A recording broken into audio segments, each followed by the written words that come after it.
Bueno, buenas tardes hermanos, sean bienvenidos al culto de capilla del día de hoy. Para comenzar les voy a pedir que se pongan en pie y si no después pueden orar para que iniciemos. Y ahora estamos a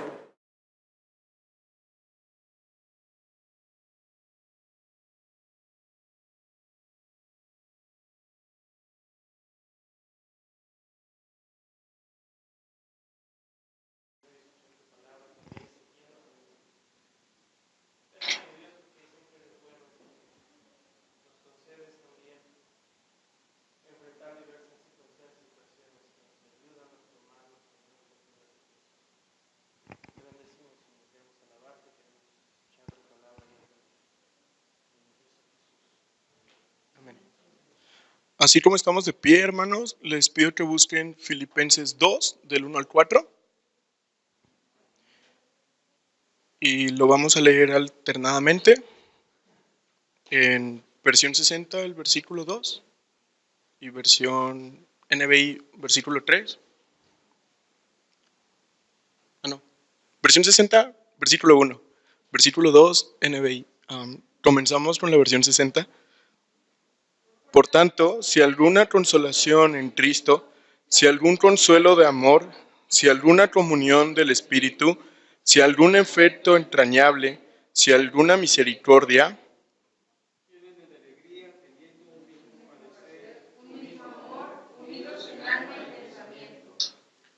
nada hagáis por contienda o por vanagloria, antes bien con la humildad, estimando cada uno de los demás como superiores a él mismo.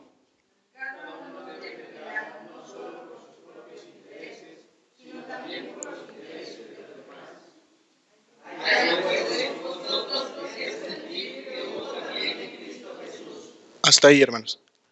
Así como estamos de pie, vamos a orar por Rosy, que trae la palabra del día de hoy. Padre, gracias por permitirnos este tiempo de capilla y bendice a nuestra hermana que nos trae un mensaje para aprender de ti, para conocerte y para saber cómo conducirnos en nuestro día a día. En el nombre de Jesús, amén.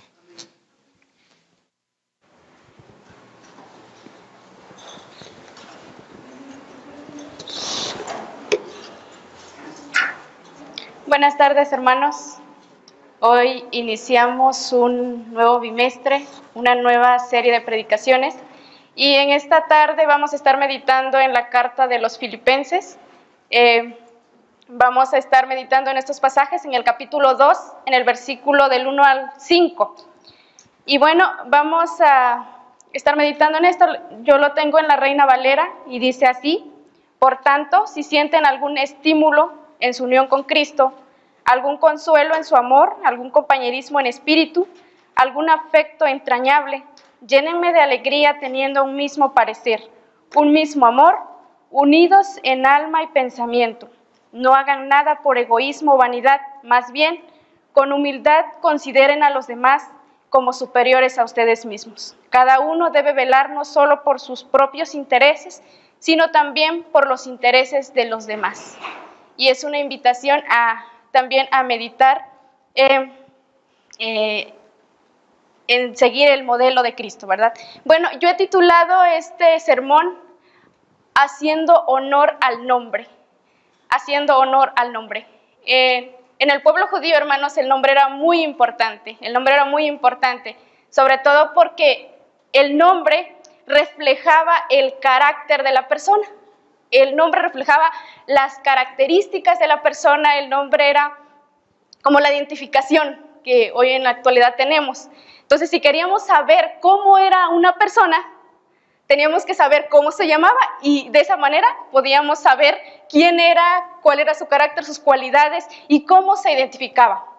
Entonces, pues yo me di la tarea de investigar algunos nombres ahí, el significado de alguno de nuestros nombres, y yo puse ahí en primer lugar a un famoso aquí en el seminario, Elías. Elías dice el instrumento de Dios. Elías significa el instrumento de Dios. El siguiente dice Esther. Esther significa estrella. y es alguien que brilla, ¿sí? El siguiente nombre es Miguel.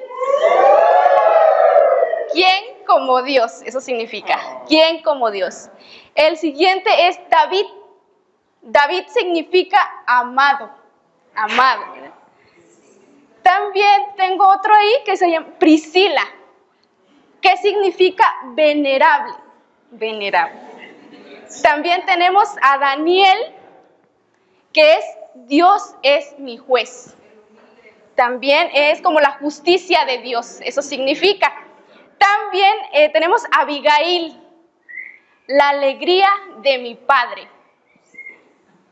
Tenemos a Brenda, fuerte como una espada, fuerte como una espada.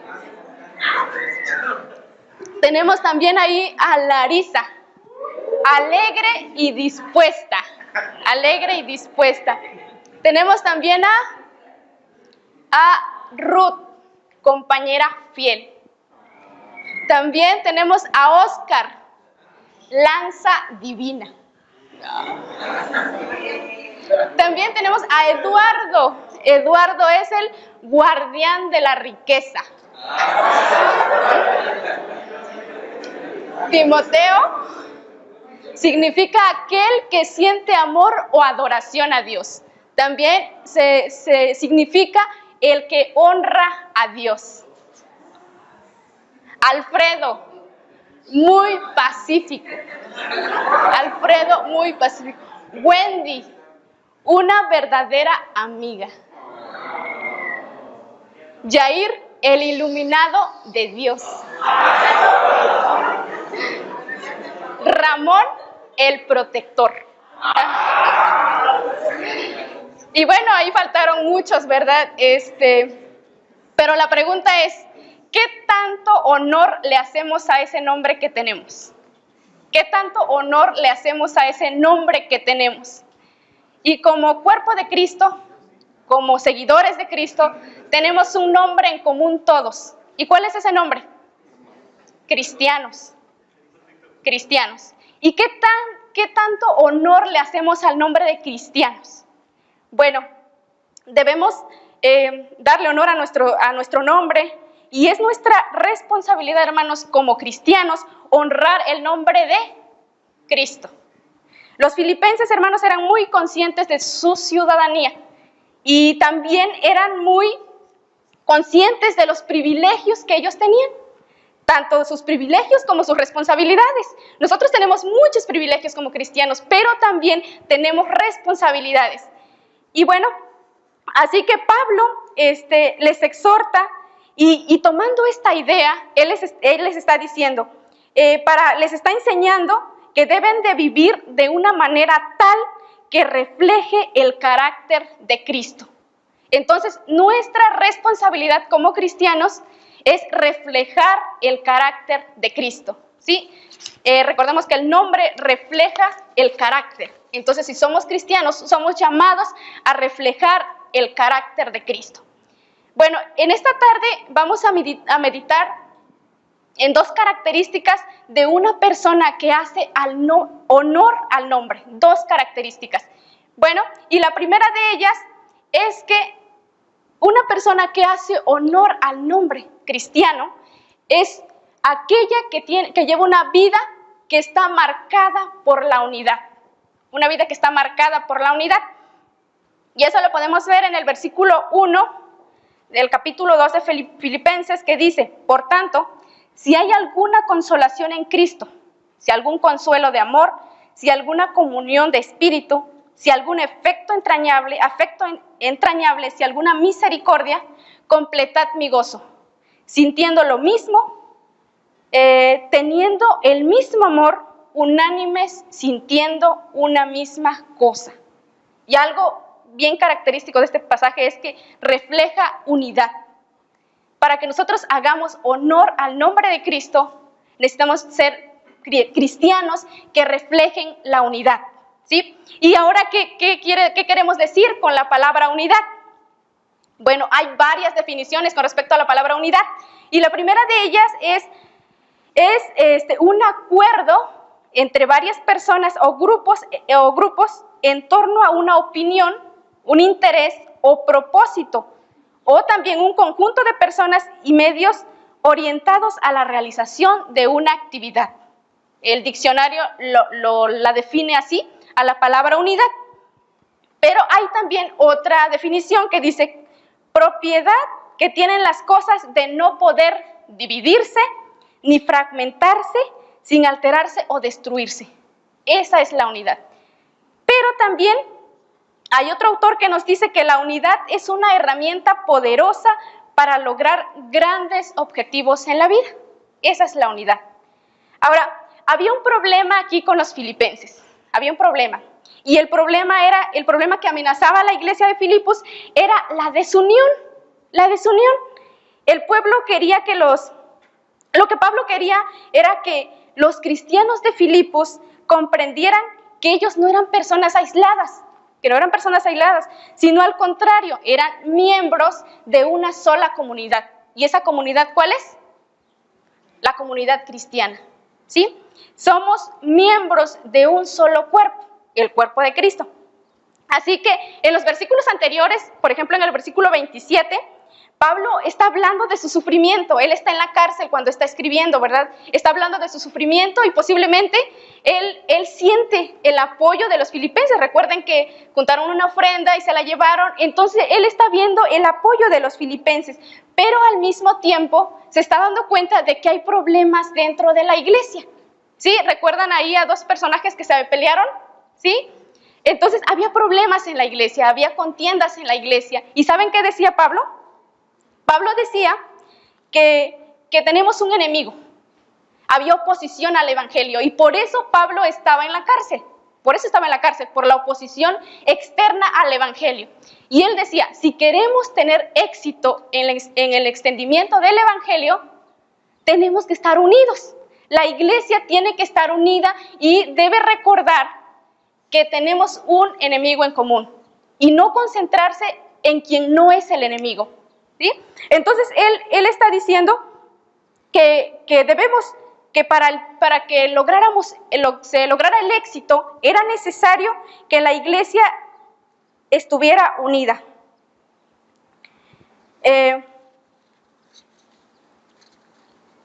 La unidad, hermanos, es una herramienta poderosa para resistir la oposición, para también luchar contra la oposición externa. ¿Sí? En Filipenses, en el versículo 2 dice, por tanto, si hay alguna consolación en Cristo, si algún consuelo de amor, si alguna comunión de espíritu, si algún efecto entrañable, si alguna misericordia. Pablo en este versículo está haciendo una lista de las experiencias que todo cristiano ha experimentado. Y dice, por tanto, si ustedes han experimentado todo esto, yo soy testigo de que ustedes lo han experimentado. Entonces tienen que demostrarlo. Y es curioso, una de las primeras experiencias que Pablo pone en este versículo dice, consolación en Cristo. Y esta palabra también es traducida como confortación y exhortación. Así que Pablo les está diciendo a los filipenses que en ellos está el Espíritu de Cristo. La iglesia debería entonces reflejar los lazos de la unidad. La vida de Cristo está en cada cristiano. Entonces, cada cristiano es un individuo, pero también es un ser social. Es un ser que vive en comunidad y su condición normal es la unidad. La unidad. Hay otra experiencia que Pablo pone en este versículo también, consuelo de amor. Y bueno, la palabra traducida de amor es ágape. Entonces Pablo les está dando a entender a los filipenses que este gran amor que han recibido de Cristo proveerá o es el motivo suficiente para que los filipenses se mantengan unidos. También menciona otra experiencia, dice afecto entrañable. La palabra griega traducida de afecto se puede traducir también literalmente como compasión. Entonces él está diciendo, en otras palabras, él dice en este versículo, así que Él está diciendo, por tanto, ya que yo asumo ánimo en Cristo, consolación en amor, comunión del Espíritu, afecto y compasión, completen mi gozo y manténganse unidos. Completen mi gozo manteniéndose unidos. Pablo ya está feliz. Pablo está feliz por todos los frutos que hay en la iglesia. Pero dice que él sería mucho, mucho más feliz si supiera que su iglesia, que esta iglesia está unida, que esta iglesia está caracterizada por la unidad. Si todo esto es verdad, como dice Pablo, Pablo espera que los filipenses le den una demostración de ello. Y esta unidad se va a ver reflejada en que ellos se mantengan unidos, pensando una misma cosa, estando unánimes, sintiendo el mismo amor. Ellos deben estar en un mismo sentir. Y ahora, cuando hablamos de un mismo sentir, o estar unidos, sintiendo lo mismo, o sintiendo una misma cosa, no estamos hablando, hermanos, de una coincidencia de opinión, ¿sí? No estamos hablando de una coincidencia de opinión, donde todos deben opinar lo mismo. No estamos hablando de ese tipo de opinión, o de ese tipo de uniformidad. Estamos hablando, no puede ser eso. Por ejemplo, no podemos decir que si en la iglesia se dice de que pues vamos a hacer un culto para divertirnos, o no sé, para ahí convivir, porque estamos muy desunidos, y todos levantan la mano y dicen que sí se haga. Eso no es estar unidos. O también si alguien dice que pues que se va a hacer alguna venta de algún producto para recaudar fondos, y pues se lleva votación y todos dicen, no, pues que sí se haga, ¿no? Tampoco se está refiriendo a eso. O también podemos pensar en que estamos hablando de una uniformidad intelectual. No estamos hablando de una uniformidad intelectual, es decir, el creer que todos debemos creer exactamente lo mismo y así estamos unidos. No estamos hablando de eso. No siempre se tiene que tener un voto unánime para mantener la unidad. Eso no es la unidad. Lo que Pablo realmente está pidiendo aquí a los filipenses es que se mantengan unidos en espíritu y de un propósito, aun cuando haya muchas diferencias en ellos, ¿sí? Hermanos, vivimos en una sociedad de competitividad e individualismo, donde es necesario que constantemente recordemos que somos miembros de un equipo, que estamos en el mismo bando y que debemos colaborar unos con otros. Debemos colaborar unos con otros. No soy yo contra ti, ni eres tú contra mí. Soy yo contigo y tú conmigo. Todos los que estamos aquí, hermanos, nos necesitamos los unos a los otros. Todos los que estamos aquí somos miembros de un solo cuerpo, el cuerpo de Cristo. Aún con muchas diferencias, pero tenemos algo en común, tenemos un solo propósito. El extendimiento del Evangelio, y para que tengamos éxito en esta misión, la unidad interna de la iglesia es vital. En cierto campamento, se me hace chistoso, ¿verdad? Se pone una dinámica y se invitan a dos jugadores. Entonces se traen acá al frente, se pone una mesa y se pone a los dos jugadores uno en cada extremo. Entonces a uno de los jugadores se le da una nota, igualmente al otro se le da otra nota. Entonces en la nota de uno dice que se imagine que está casado y que su esposa está gravemente enferma. Entonces, que para salvar a su esposa necesita tener el jugo de una naranja. Se lo está imaginando, no es verdad. Al otro se le da otra nota y en esa nota se le dice, igual, que imagine que está casado y que y que su esposa está muy enferma, que está a punto de morir y que necesita la cáscara de una naranja. Entonces, se dan las instrucciones, se da todo, y al mismo tiempo se deja una naranja en el centro de la mesa. ¿Y qué creen que pasa? Se pelean por querer ganar la naranja. ¿Cuál creen ustedes que hubiera sido lo más ideal? Uno necesitaba el jugo de la naranja y el otro necesitaba ¿qué? La cáscara de la naranja. No había por qué pelearse, por qué dividirse, por qué trabajar cada quien por su lado, ¿verdad? Entonces, hermanos, debemos recordar, hermanos, que estamos en el mismo bando, estamos en el mismo equipo, estamos en el mismo cuerpo, ¿sí? Y debemos aprender a trabajar unidos. No somos esta fila con contra esta, sino esta fila con esta fila, ¿sí? Y me encanta, también dice que cada vez que los gansos se migran de un lugar a otro es algo bien curioso, porque ellos vuelan formando una V. ¿Usted ya había escuchado eso? Formando una V. Entonces, la ciencia ha descubierto que los gansos vuelan formando una V porque cada pájaro, cuando mueve sus alas, produce un movimiento que frena la fuerza de la corriente del aire. Entonces, el pájaro o el ganso que va adelante ayuda al que va atrás. Y eso hace, pues, que se cansen menos. Ahora, cada vez que el ganso que va hasta el frente se cansa, ¿qué creen que hace? Se va atrás y él descansa, ¿sí? Y el que le sigue continúa al frente.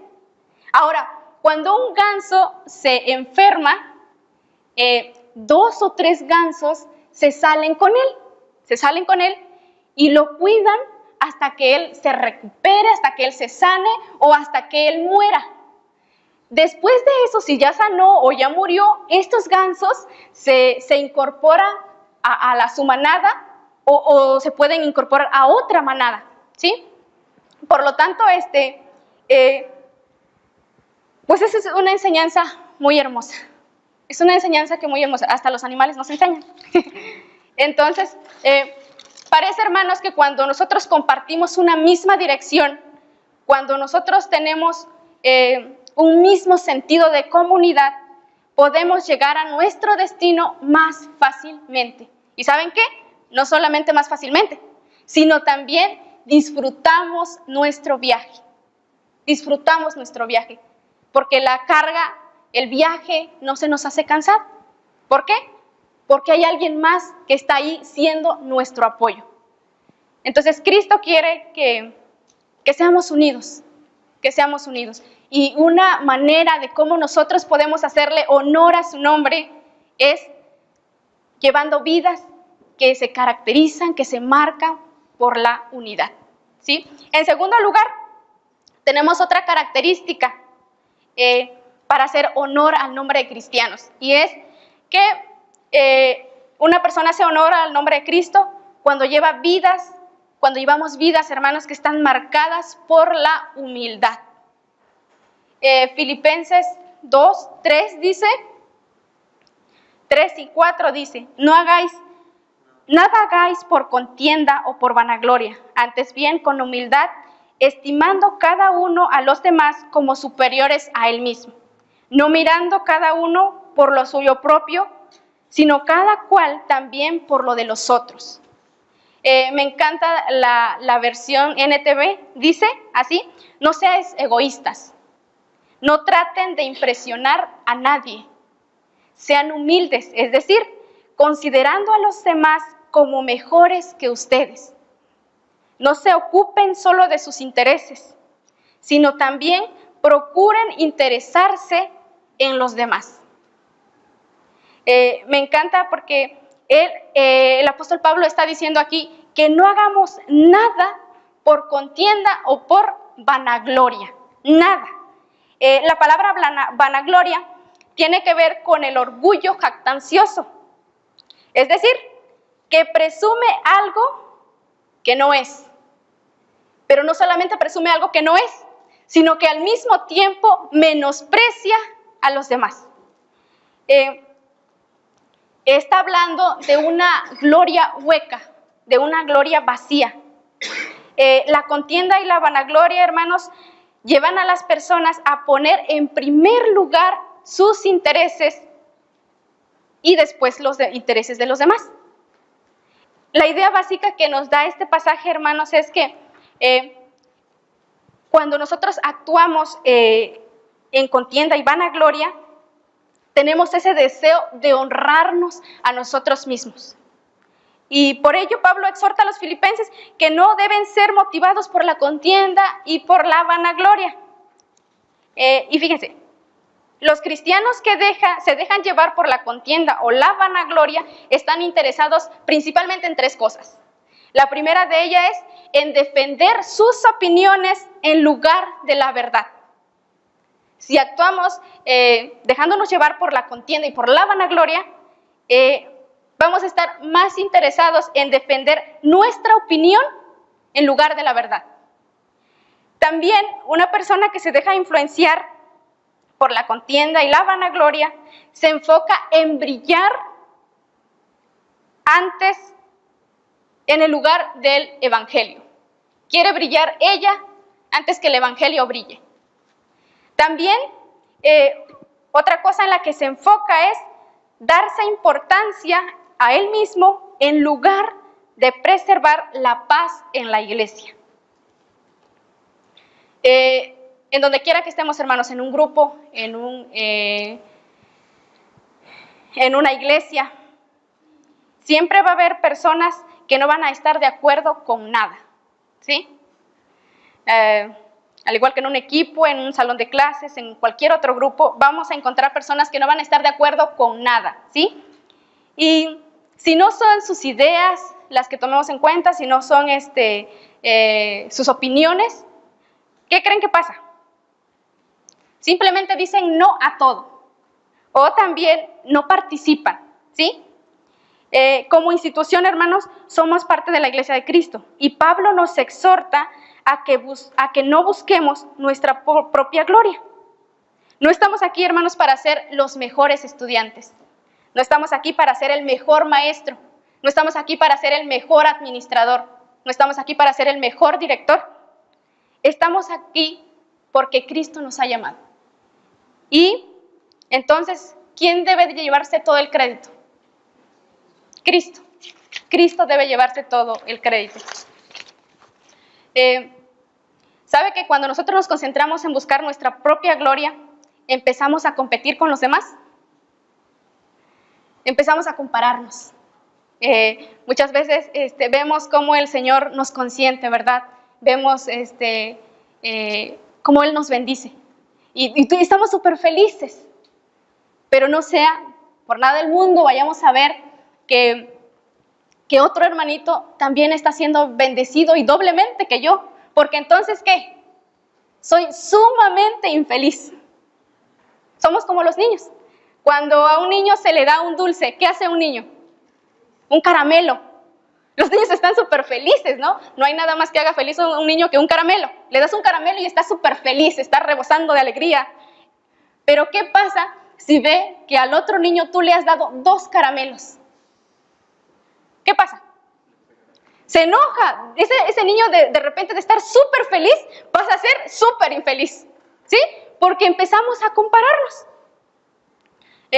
Por ello, hermanos, Pablo nos invita a ser humildes. Esta palabra denota una gracia espiritual. Por naturaleza nosotros somos egoístas. Nosotros no podemos ser humildes porque somos egoístas por naturaleza. Y para que podamos ser humildes necesitamos de la gracia de Dios. Necesitamos de la gracia de Dios. Me encanta porque un autor describe la humildad. La palabra humildad tiene que ver con olvidarnos de nosotros mismos. Al mismo tiempo, no se queda ahí, no nada más es olvidarnos de nosotros mismos, sino al mismo tiempo que formamos un buen concepto de nosotros mismos, ¿sí? Me encanta que la iglesia primitiva usaba esta palabra, créanme, no la usaba a la ligera.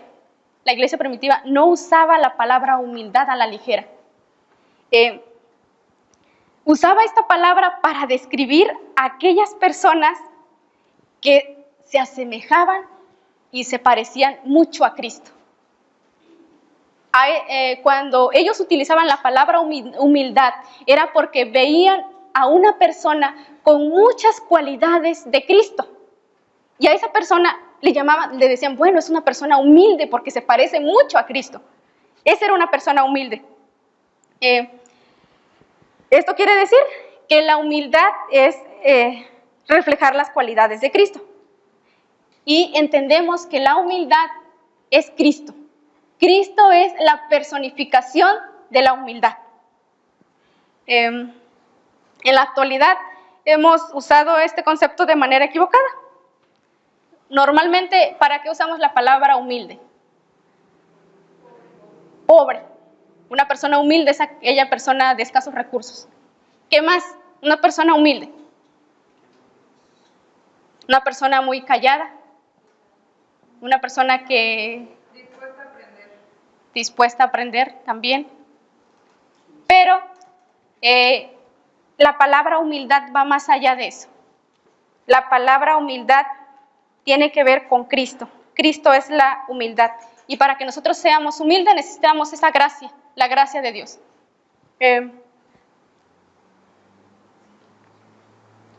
Pero también la humildad, hermanos, no olvidemos, que es olvidarnos de nosotros.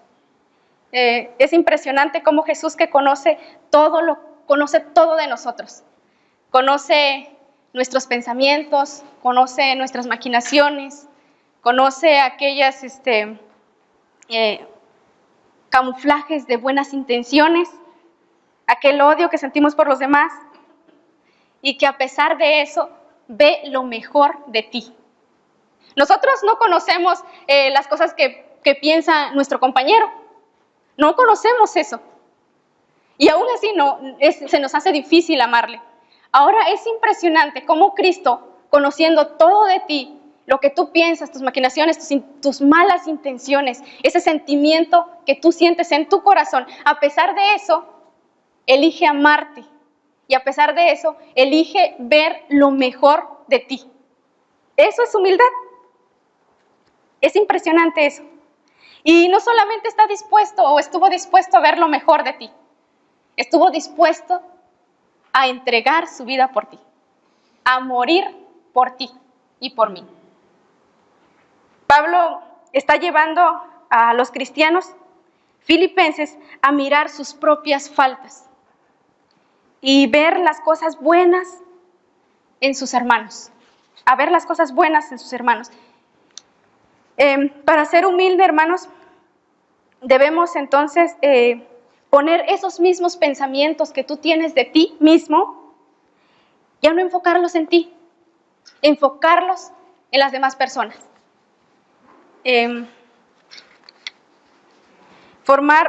También debemos entender, hermanos, que la humildad no tiene que ver con menospreciarnos, con considerarnos menos que los demás. Es sí dejando a un lado nuestros intereses, pero al mismo tiempo que formemos un buen concepto de nosotros, que nos aceptamos tal como Dios nos ha creado.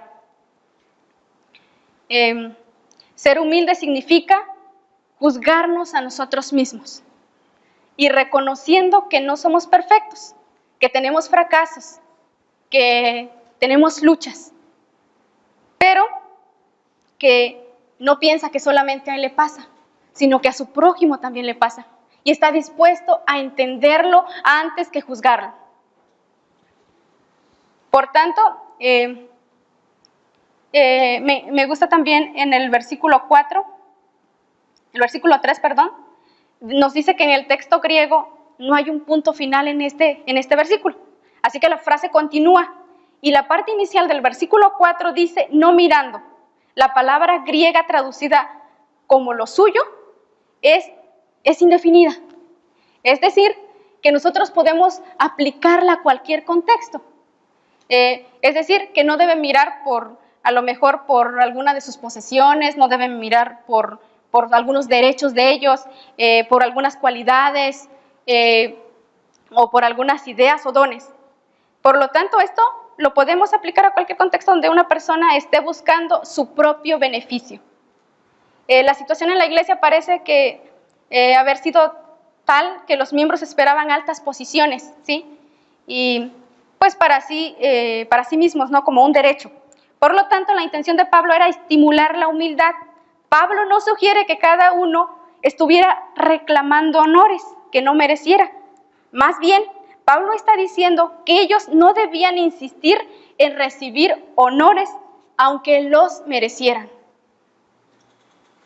El espíritu cristiano es el de renunciamiento y no de demandas, hermanos. No de demanda de derechos. Es interés por los demás, no preocupación por mis propios derechos. Y también debemos entender, hermanos, ahí que con eso no estamos diciendo que no debamos mirar por nuestros intereses, sino que debemos tener cuidado de concentrarnos solamente en ellos. Todos tenemos intereses, todas las personas tenemos intereses que debemos atender. Por ejemplo, la comida, el vestido, calzado, son intereses que nosotros tenemos que ver por ellos. Pero el punto no es que tú no te concentres, el punto no es que tú no veas por esos intereses. El punto es que tú no te concentres en esos intereses antes que los intereses de tu hermano. Nosotros estaremos bien y seremos felices cuando tomemos en cuenta los intereses de los demás. Y esto tiene que ver con el amor, que tanto estamos llamados a hacer. Por ejemplo, no sé qué pensarían, ¿no? si yo les dijera que todos los días hay una persona a la que cuido, que todos los días cuando ella se levanta, yo la baño, la peino, le pongo su mejor ropa, su mejor vestido, su mejor calzado, le doy su comida favorita, ¿sí? Y siempre ando al pendiente de ella.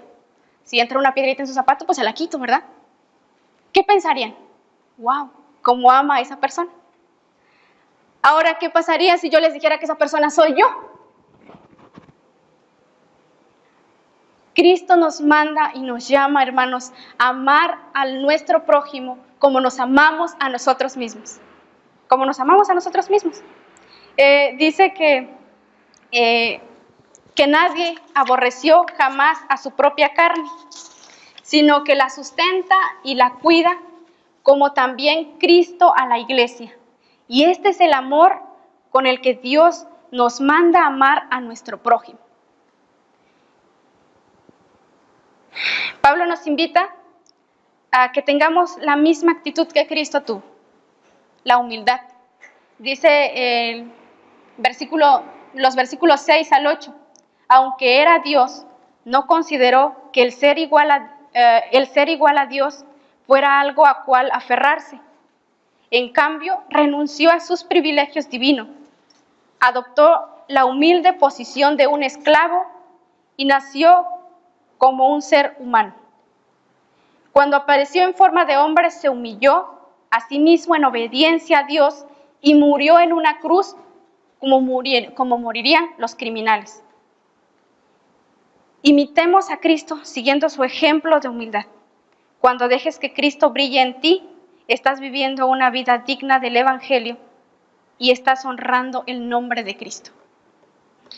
Para concluir, hermanos, hemos visto en esta tarde dos características de una persona que honra el nombre de Cristo. La primera de ellas son aquellas vidas que están marcadas por la unidad, y la segunda son aquellas vidas que están marcadas por la humildad. En cierta ocasión, hermanos, trajeron a una piedra, a lo mejor también usted ya lo he contado algunas veces aquí, trajeron una piedra, y trajeron a una persona, ¿no? Y le dicen, ¿qué ves en esa piedra? Entonces él dice, pues una piedra, veo una piedra. Entonces mandan a llamar a otra persona y le dicen, ¿qué ves en esa piedra? Entonces él dice, pues veo una piedra. Entonces mandan a traer a un famoso escultor y le preguntan, ¿qué ves en esa piedra? Entonces el escultor responde, veo a un hermoso elefante. Y entonces dicen, se preguntan, pues, ¿dónde está el elefante? Porque yo no veo elefante, yo solamente veo una horrible piedra, ¿verdad? Y entonces el escultor responde, hay un hermoso elefante. Simplemente hay que quitar aquello que no parece elefante. Y ahí está el hermoso elefante. Hermanos, en cada uno de nosotros está Cristo. Está Cristo. Lo único que tenemos que hacer es quitar todo aquello que no parece unidad, todo aquello que no parece humildad. Y vamos a dejar que Cristo brille. Y vamos a dejar que la hermosura de Cristo se vea reflejada en nuestra persona. Esa es mi invitación, hermanos. Que dejemos que Cristo brille. Que recordemos que para que nosotros honremos el nombre de Cristo, necesitamos como iglesia estar unidos y ser personas humildes. Oremos, hermanos. Amado Señor, te damos muchas gracias por tu palabra. Gracias, Señor, porque tú nos recuerdas, Señor, que, Padre, somos uno en ti y que cada día, mi Dios, debemos buscar, Señor, honrarte a ti, darte la gloria a ti, Señor, y no a nosotros mismos. Nos ponemos en tus manos, suplicándote, Señor, que tú sigas trabajando con nosotros, que tú sigas moldeando nuestro carácter, Señor, y que podamos darle honra a tu nombre. Nos ponemos en tus manos, Señor, en el nombre de Jesús. Amén.